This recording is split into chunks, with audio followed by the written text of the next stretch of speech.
Iya, oke guys, balik lagi sama gue ya, karena data gak bisa bohong ya. Oke ya, hari ini Senin ya, market udah dibuka tanggal, so gue tanggal 12 Januari hari ini ya. 12 Januari 2026 IHSG posisi pagi ini ya cenderung masih positif. Ya, gue hari ini pengen bahas Iran lagi John ya. Gue dapat fakta mencengangkan baru ya.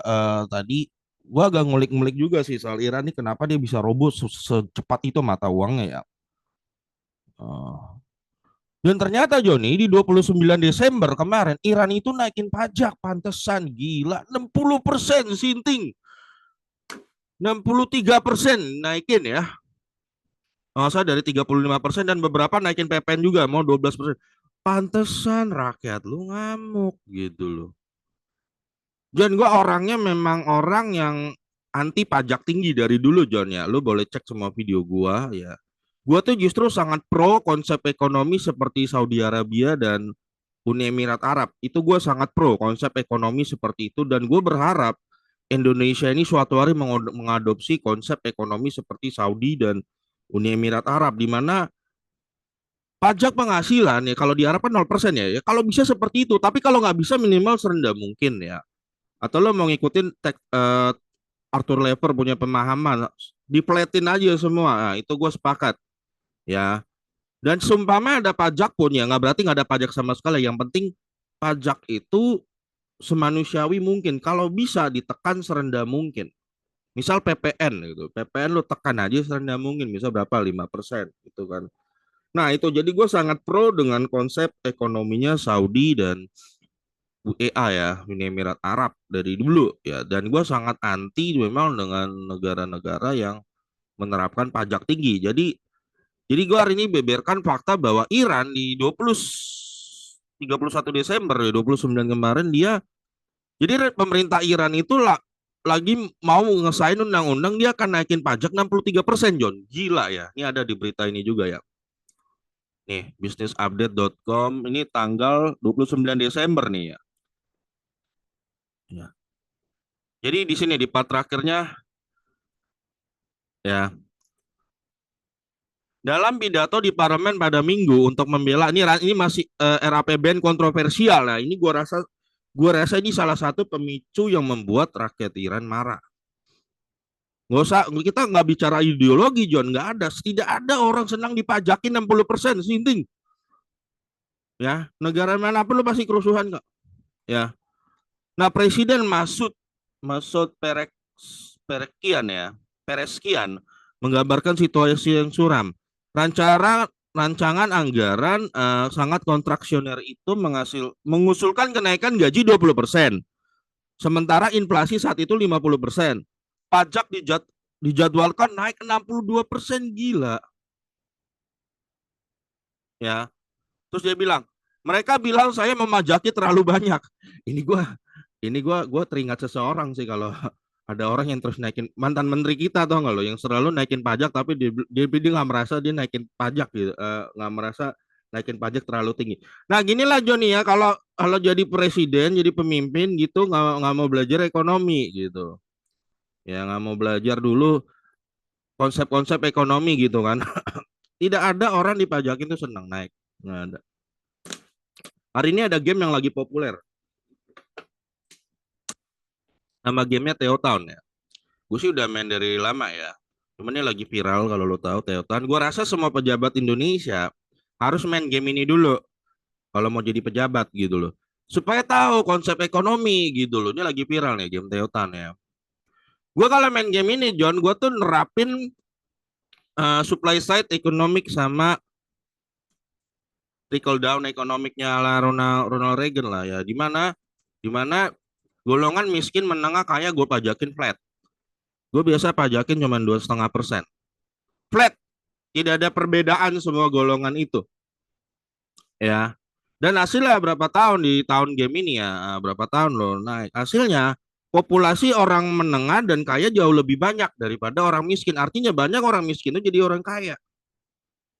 Makanya Arthur Lever pernah bilang gini, kenapa kita harus kasih pajak flat gitu ya. Kayak di Saudi, Saudi kan flat kan. Pak lu miskin kayak menengah tidak dipajakin gitu kan. Kenapa lu harus kasih pajak flat kata Arthur Lever? Tujuan kita itu bikin orang miskin jadi kaya. Bukan bikin orang kaya jadi miskin. Orang yang tadinya kaya, lu jadiin miskin. Nah itu gue sepakat, lu jadiin miskin. Nah itu. Makanya gue suka ya. Ya memang kalau bisa semua pejabat main dulu gini, baru lu praktek. Jangan sampai lu ngeblank. Udah pegang jabatan ngeblank. Nanti ngomongnya gini, mereka bilang saya majakin terlalu banyak. Ya. Dan mereka bilang upah harus dinaikkan ya. Ini gue teringat seseorang sih memang John. Ya, ada mantan menteri kita yang suka naikin pajak gitu kan. Tapi ya gitu, menurut dia rakyat happy kalau dinaikin pajak ya. Ya itu, coba deh lo main ini dulu. Kalau main ini lo naikin pajak, lihat rakyat lo pada marah dah. Coba, biar dia tahu dulu gitu loh. Pereksian kepada anggota parlemen. Kalau gitu, tolong beritahu saya dari mana saya harus mendapatkan dananya. Makanya belajar gitu kan. Gimana cara lo dapetin dana tanpa mengandalkan pajak? Belajar, ada konsepnya seperti itu. Nah, jadi di 29 31 Desember pasti di Irannya sendiri menurut gua pajaknya itu isu ini sudah melebar. Ditambah inflasi tinggi 50% ya. Ditambah isu pajak udah pasti lu kerusuhan. Kita juga gitu kemarin kok 7 September isu naikin PPN 12% segala macam, deflasi itu tinggal tunggu rusuh aja. Tinggal rusuh dimanapun pasti begitu, lo naikin pajak pasti berbau rusuh. Nah ini jadi pelajaran juga buat pejabat kita Joni ya, jangan dikit-dikit lo ngomong pajak gitu loh. Sama kayak Iran itu kenapa dia naikin pajak ya, dia selalu berargumentasinya mirip deh sama negara kita deh dulu yang pejabat-pejabat lama kita ya. Wih banyak nih orang kaya nih melakukan penghindaran pajak gini gono jadi pajak harus dinaikkan. Nah biasanya awal kerusuhan tuh muncul dari statement-statement seperti itu ya. Nah ini berita nih ya, tax increase in Iran, Middle East to finance the IRGC and religious. Ini Middle East Forum ya. Nah ini berita-berita, pokoknya lu lihat berita-berita Desember tuh penuh dengan berita kenaikan pajak di Iran. Nah gua ngulik-ngulik juga ya, apa yang terjadi ternyata John mata uang di Iran itu ada yang dipakai rakyatnya Toman ya, namanya Toman ya, Toman Air. Sayangnya gua nggak tahu Toman Airan itu berapa ya, tuh USD ya. Saya nggak tahu, kita taunya realnya doang, itu yang dipakai lokalnya katanya. Nah, jadi katanya juga, jadi pemerintah Iran itu matok eh jadi gini John, jadi ada dua kurs ya di Iran itu. Nah, ini yang bikin aneh. Jadi ini menarik juga nih konsep ekonomi Iran. Jadi gue kulik-kulik ya. USD itu, one USD itu Iranian real. Kalau gua nggak, nah jadi pemerintah mematok satu US itu 42.000 rial. Tapi di masyarakat di exchange-nya daerah-daerah itu mereka ngikutin plotting semuanya tergantung pasar. Jadi sekarang kalau nggak salah udah tembus 1,5 juta. Bukan lagi 994.000 rial, udah 1,5 juta katanya ya. Gue denger sekarang per hari ini. Nah masyarakat Irannya sendiri transaksinya katanya pakai toman. Ya itu gue ya lu yang ngerti ngerti konsep ini bisa komen di bawah ya. Gue belajar kemungkinan John Tomannya juga melemah parah kemungkinan ya. Makanya kombinasi pajak 60%, 63% yang mau dicanangkan pemerintah Iran gitu kan. Ditambah melemahnya mata uang dadakan, ditambah dras inflasi yang begitu wah membuat para pedagang emosi. Ya kenapa emosi seperti gue jelaskan di video lalu.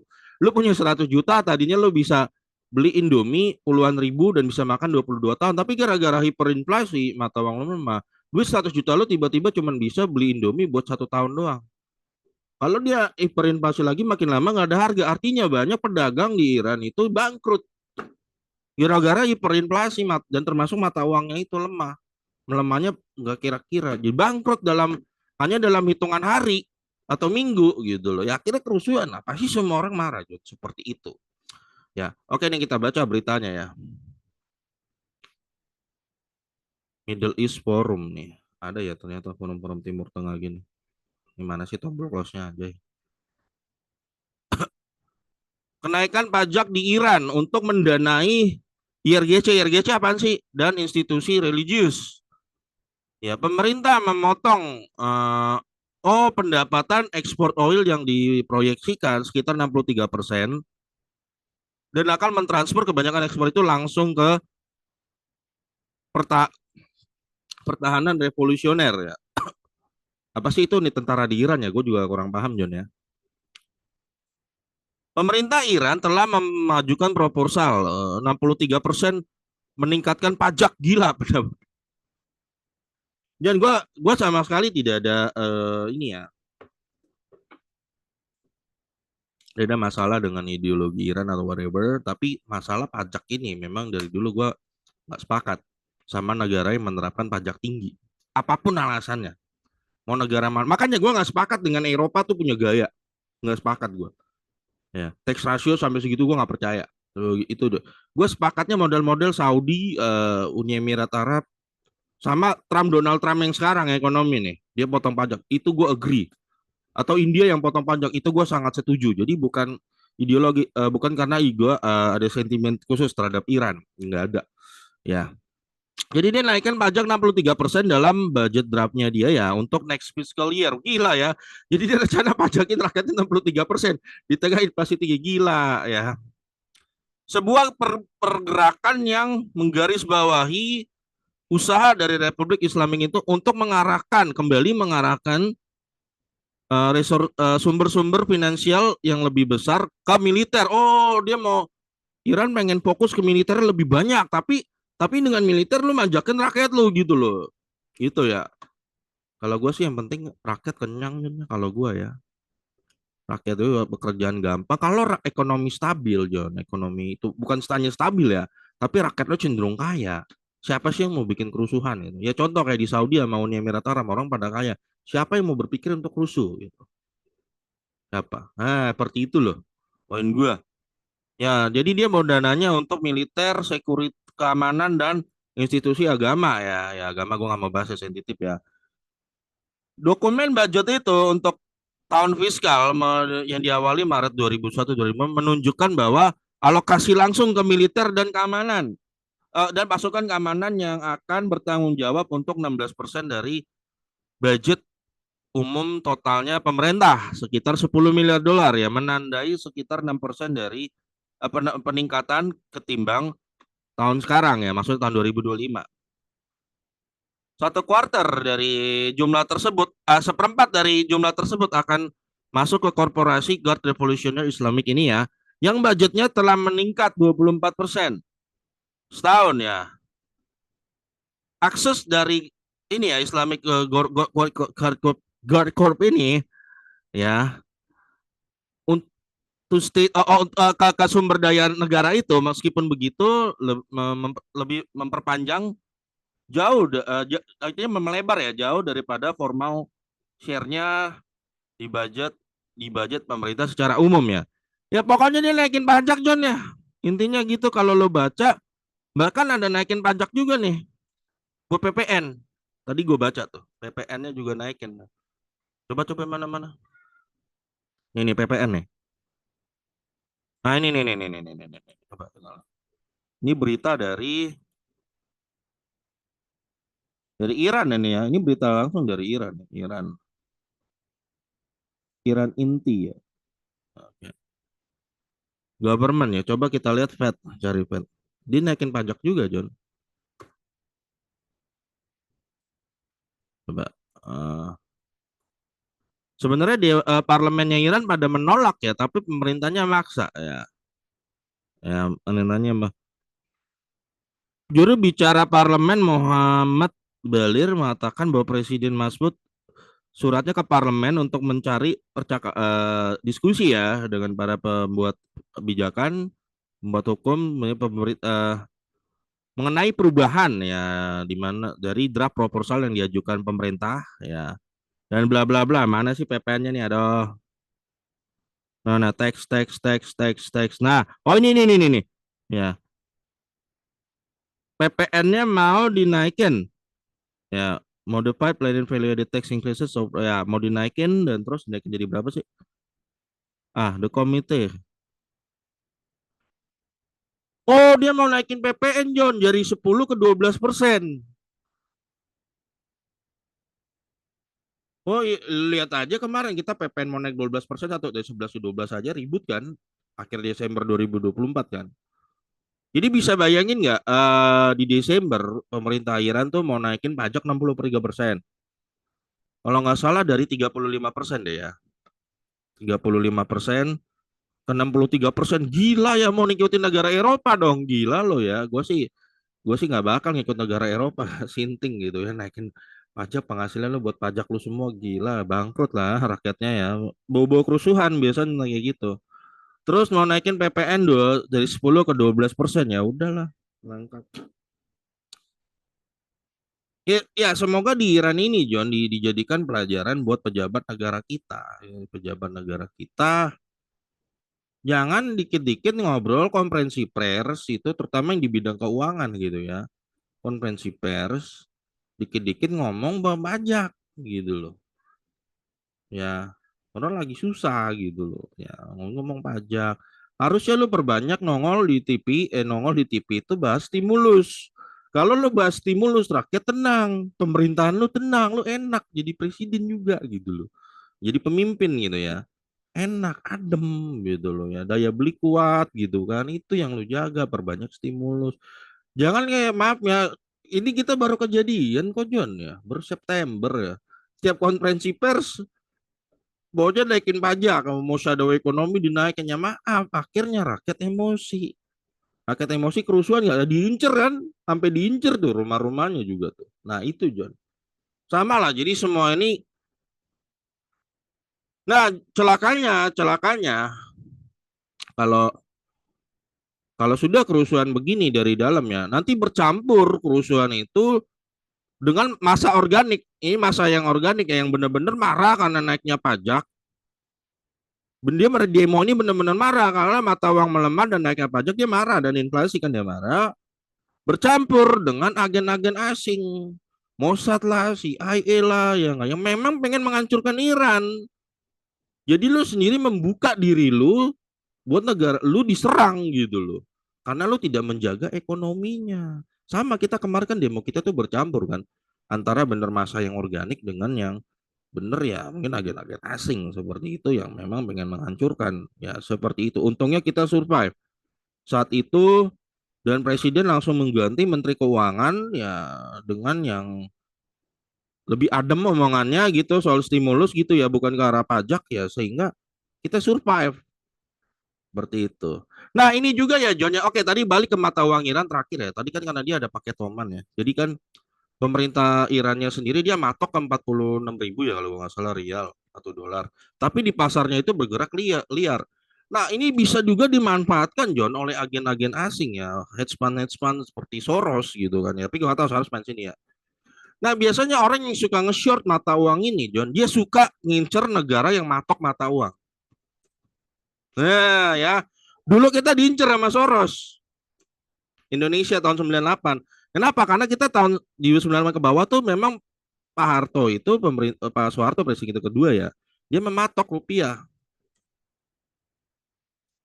Nah Soros melihat peluang itu karena dia lihat ekonomi kita sebenarnya lemah mata uang terus dipatok dia pasang short ya pasti awalnya ya awalnya pasti dia beli dulu dalam jumlah gede gitu kan untuk menimbulkan kenaikan ya untuk memancing ngepom gitu nanti berbarengan sama orang institusi di Indonesia ini lagi pada beli dolar dia begitu naik nanti dia akan nge-short seperti itu ya pasti muncul berita-berita negatif dan ya kebetulan juga The Fed lagi naikin suku bunga kan tepat pada tahun itu ya udahlah hancur short ya nah di Iran diduga kuat ada John operasi intelijen hancurin currency-nya dia ya operasi intelijen dia memanfaatkan Iran yang matok mata uangnya rial itu kan di 46.000 kalau nggak salah dan orang ini kan biasa orang-orang ini pinter ya yang gerak di operasi intelijen ini kan pinter dia tahu celahnya untuk ngabisin karena dia tahu wah, ekonomi itu sebenarnya lemah. Betul cirinya inflasi mulai tinggi ya, tinggi-tinggi di udah hiperinflasi tuh 50%. Dan lo masih mau ngomong naikin pajak udahlah. Cakep banget lo dimanfaatin sama orang-orang itu. Jadi salah siapa John ya? Sebenarnya ya gue secara jujur akan bilang harusnya kita memperkuat diri di bidang ekonomi gitu loh. Ekonomi rakyat dikuatin dulu gitu. Baru ngomong hal yang lain lah. Ya, kalau kata gua supaya nggak gampang di short sama sama fan-fan asing gitu kan dimainin short itu seperti itu ya akhirnya makin hancur. Kalau nggak salah sekarang satu dolar udah 1,5 juta rupiah loh. 1,5 juta, satu dolar 1,5 juta rial Iran. Nah, seperti itu. Terus saham gimana John ya? Seperti yang gua ada jelaskan di video yang lalu banget kemarin ya. Pokoknya kalau terjadi di Indonesia, jaga-jaganya begitu ya. Pokoknya lu tukar semua duit fiat lu, entah boleh ke saham, boleh ke emas, boleh ke perak, ya bisa ke kripto juga, bisa ke properti juga gitu ya. Tapi paling kalau gue sih pilihan gue ya saham dan juga ETF emas, perak, ya saham-saham Amerika, saham Indo, gue tuker duit fiat, terus juga kripto gitu, gue tuker semua. Ya seperti itu. Jadi kalau suatu hari rupiah tiba-tiba dari 16.800 ke 100.000, lu nggak miskin karena lu tidak pegang fiat, gitu loh. Ya, itu antisipasinya begitu doang, simple sebenarnya. Jadi lo salah banget kalau lo percaya, wah John kita harus hold cash. Di saat gonjang ganjing rusuh gini holding cash ya jangan holding. Cash boleh secukupnya, gue bilang secukupnya aja. Ya. Kan Don kalau listrik mati gimana tuh John? Di Iran juga tuh listrik mati, Bitcoin nggak bisa dipakai. Ya makanya tetap harus ada duit jaga-jaga juga gitu kan. Secukupnya lah. Jangan sampai semua lo taruh dalam bentuk duit cash. Kenapa? Kalau duit cash nanti duitnya langsung hilang kekuatannya gitu loh. Lu sama aja bohong, duit lu jadi lembaran nggak berarti gitu. Main cerdik aja. Yang terpenting memang investasi diri sih ya. Investasi diri, skill. Nah, itulah gue bahas nanti lah. Investasi diri itu yang paling penting sih. Ya, kalau kerusuhan kayak gitu kan. Nah, gitu aja John. Sektor gacor lo apa John tahun ini? Tahun ini karena isu-isunya perang ya Venezuela dibekuk sama Amerika gitu kan. Katanya di Belanda udah mulai tuh ada pedoman buku-buku ya kayaknya apa ada mau perang Rusia juga kayaknya ada tanda-tanda mau ngebales kan dia kapalnya disita kan sama Amerika gimana gitu. Sektor gacuan gue ya. Saham-saham yang lama yang udah gue kumpul gue tetap punya ya. Jadi gue cuman makan dividennya aja. Tapi maksud gue dengan gaji gue yang baru ini gue incar sektor apa kalau gue pribadi ya. Tanggal 15 nanti BRI cair kan. Nah, itu nanti gue. Nah, sektor gacuan gue akan ETF emas dan perak ya, terutama emas, perak sama tembaga gitu ya. Terus saham-saham US kayak terutama berkaitan dengan AI ya, chip dan chip prosesor kayak Micron MU, Micron Technology, AMD ya, atau mungkin ETF-nya juga boleh kayak AMDY gitu-gitu ya. Atau saham-saham boleh juga NVDA, NVDY gitu-gitu. Ini yang tipe growth ya. Tipe growth ya kemungkinan gue lebih banyak alihkan ke yang seperti ini ya termasuk saham-saham US lainnya karena kan The Fed mau turunin suku bunga kan. Si Powell mau diganti ya saham-saham Amerika banyak ya yang mantap menurut gue ya lebih ke arah sana ya yang udah punya gue udah lama kayak batu bara semua masih ada dan dapat dividen gue alihkan seperti itu jadi perbanyak pohon ibarat lu punya pohon yang berbuah lama-lama lu kumpulin jenis-jenisnya nah gue lebih ke arah situ untuk tahun ini lah ya. Perak hari ini ATH John. Ini AGQ gimana nih? Nanti malam. Oh AGQ kayaknya di malam nanti meledak. Kalau memang perak masih meledak. Kemarin kan ya hari Jumat kan naik 7,68% kan segini kan. Wah ini kayaknya naik lagi nanti malam. Naik lagi. Karena perak itu udah nggak bisa dibendung lah. Ya udah hampir susah dibendung. Ya gue baca-baca di forum itu perak di Facebook, forum Facebook punya bule ya. Perak itu udah sulit dibendung lah. Seperti itu. Ya perak. Nah itulah sektor gacuan gue John untuk tahun ini. Jadi ada gaji gue diversifikasi ke sana. Beberapa saham growth gue diversifikasi. Kenapa? Karena saham dividen gue udah terlalu banyak. Udah terlalu banyak ya nggak apa-apa. Ini gue dapat dividen yang BRI ini hari Kamis nih ya. Dapat lempar Mas Perak gitu kan. Mas Perak sama AI itu di saham-saham seperti itulah. Ya.